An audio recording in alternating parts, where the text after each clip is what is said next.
This story was sent to us from Catherine in Connecticut.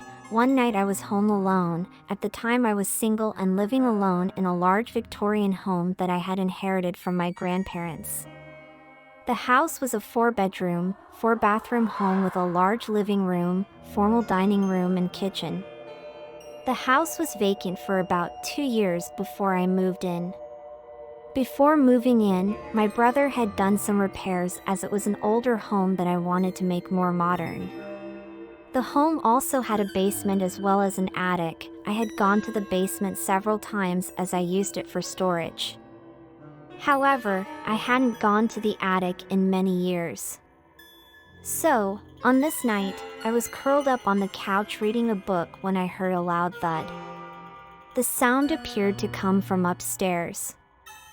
I slowly walked up the creaky stairs and walked through each bedroom. Nothing seemed out of the ordinary, and I just assumed something had fallen. That night, I went to sleep without hearing another sound. A few days later, while I was in the kitchen playing with my cat, Sophie, I heard a loud bang quite like the one I had heard a few days before. The noise startled Sophie, who immediately jumped into my arms. Like the last time, I walked upstairs and checked every bedroom and bathroom, including the closets. I found nothing, but as I walked through the hallway, I could hear the ceiling below the attic floor creaking. It sounded identical to the way it did when I walked through the house. I immediately called my brother, who assured me it was probably just a mouse. He said he would be over later that evening to set up mouse traps. That evening, my brother came over and made his way up to the attic. Almost instantly, I heard my brother yelling, "Who the hell are you?" I yelled, asking him if he's okay, and I heard another man's voice shouting back. I looked upward and saw my brother coming from the attic, followed by a man with filthy clothing and dirty hair. I was startled. The man didn't look at me, nor did he say a word. He took off running down the stairs and out the door.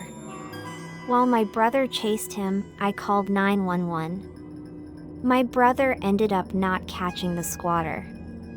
The police came and took a statement and determined that the man had entered my house from an open window using a ladder that was left on the side of the house. We don't know how long he had been living in my attic, but he had made himself right at home. He had made a bed for himself with my blankets and had old food laying around.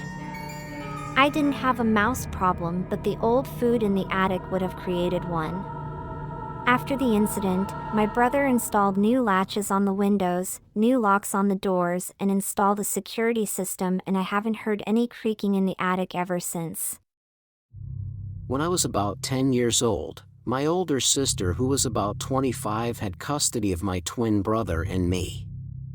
Our parents had tragically passed away in a car accident when we were 7 years old. Even though she was much older than us, our older sister was still young and wanted to enjoy her life. She would often throw parties at our house with at least 50 people, so there was always something happening. Sometimes she would go out with her friends and leave us home alone. On this particular night, my sister decided to go out partying with friends. It was about 11 o'clock when she left. She told us she would be back before the sun came up and we shouldn't open the door for anyone. She had bought us one of those prepaid flip phones and told us to call her if we needed anything. My brother and I stayed up watching a movie until about 1 in the morning, and then we went to bed.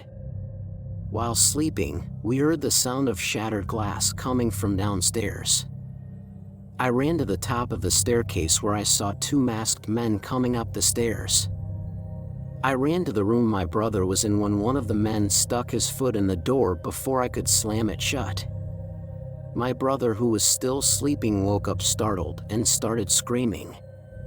The man put his hand over my brother's mouth and snatched our phone from my hand.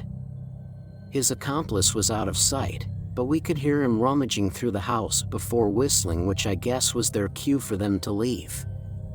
The masked men left through the shattered glass door. We picked up the phone and called my sister, who came home about 10 minutes later.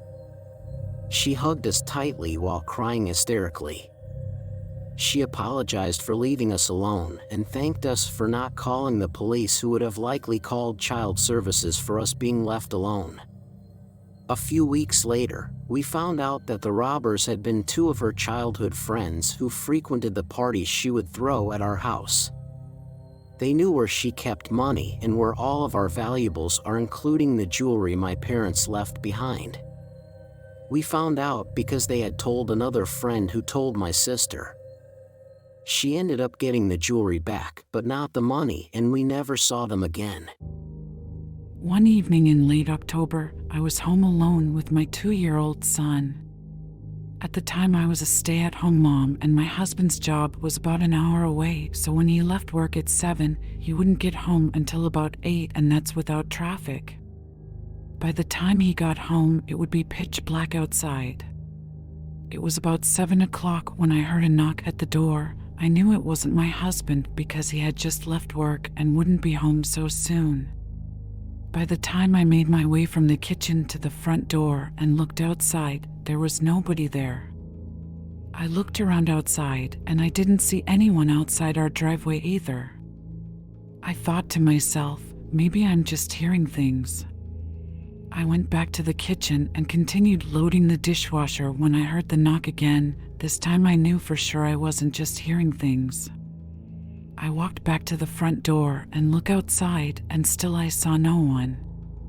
I began to get worried, and not knowing what to do, I called my husband, and he told me not to worry about it because it was probably just some of the younger kids from the neighborhood messing around.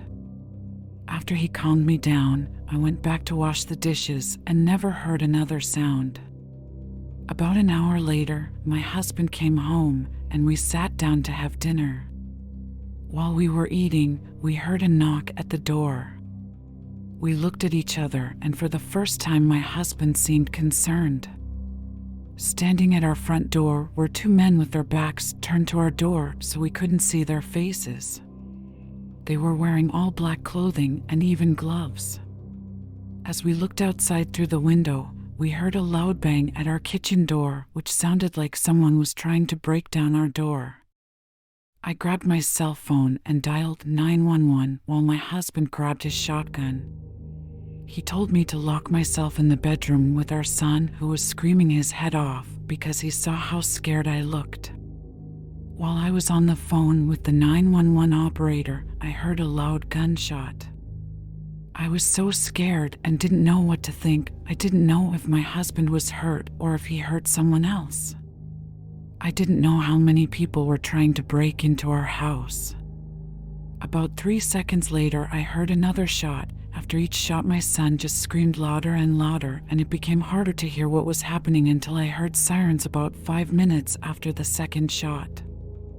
I looked outside through our bedroom window, which faced the front lawn, and I saw about 15 police cars, an ambulance, and a fire truck. Within minutes, our neighbors were all outside wondering what happened. I was still too afraid to leave our bedroom because I wasn't sure what awaited me outside of those doors. All I could do was cry and hug my son really tight until I heard a knock at the door, and it was the police telling me it was safe to come out. Once I opened the door and saw the police, I immediately felt safer. I asked them where my husband was and if he was okay, and when they told me he was okay, I was so happy I ran downstairs to find him. I wasn't ready for what I would see next. In our living room, there was a man laying in a pool of blood. I looked outside of our front door, which was wide open, and there were two males in their early 20s in handcuffs. Our kitchen door to the rear of our home was also completely kicked in. I couldn't believe it. Within a few minutes, so much had happened. For the next hour, the police took our statements. Later on, we found out that these guys were looking for a house to rob, but they obviously came to the wrong house. One thing I forgot to mention is that my husband's car was usually parked in our garage. Keep that in mind because it's going to be important to remember. The detectives told us that one of the guys gave a confession that they had been watching our house for a week and they knew that I would be home alone. He also said that when they knocked on the door the first time, they were hiding behind the big tree in front of our house and they saw me looking outside of the window. They left for a few minutes to pick up their friend, the one my husband shot, and during that time, my husband must have come home, but they wouldn't have known that because his car was parked in our garage and not in the driveway like mine was. Who knows what would have happened to my son and I if my husband hadn't shown up when he did. I still get anxiety thinking about it. We eventually went back to our normal lives, but it took a while, and about a month after the incident, my husband got a job closer to home and is home every day by 5:30. We also set up security alarms and cameras and even got motion lights. All of the neighbors on our street look out for each other now, and we feel a lot safer in our home. I hope my story will help someone to be aware of what is happening around them.